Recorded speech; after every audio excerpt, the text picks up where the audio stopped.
Praise the Lord. परमेश्वराची स्तुती हो. मदर डेची एक आठवण मला सांगावीशी वाटते.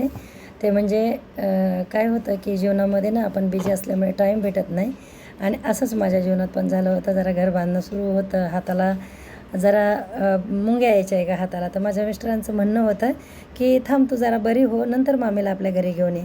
पण काय झालं, मी बघितलं की माझं दुखणं वाढतच होतं, हाताचं थांबतच नव्हतं. मग काय झालं, ज्या दिवशी मी गेले ना मम्मीला घ्यायला, तो दिवस होता मदर डेचा दिवस. आणि मला काहीही माहीत नव्हतं त्याच्याबद्दल. पण बघा दिवस कसा मी निवडला.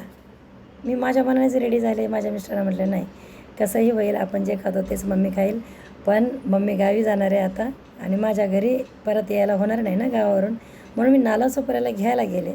आणि ती एक आठवण. आणि माझा मुलगा म्हटला की मम्मी तू जा, तुझे भांडे वगैरे मी घासून ठेवतो.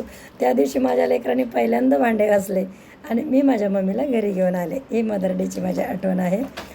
खरंच माणसाचं जीवन आहे ना क्षणभंगूर आहे. उद्याचा दिवस आपला नाही. जसं पवित्र शास्त्रामध्ये सांगितलेलं आहे, परमेश्वराचं वचन सांगतं आहे की उद्याची खात्री बाळगू नका, उद्याचा दिवस तुमचा नाही. आणि खरोखरच मित्रांनो, त्यानंतर माझी मम्मी कधीच येऊ शकली नाही घरी, कारण ती ही दुनिया सोडून गेली.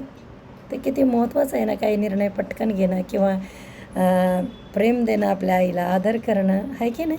उद्या माहीत नाही आपल्याला काय होणार आहे. तर खरोखर एक हृदय भरून येणारी गोष्ट ही आहे माझ्या जीवनातली, की माझ्या मम्मीला मी तेवढा आनंद देऊ शकले. आणि त्याच महिन्यात माझा बड्डे पण होता.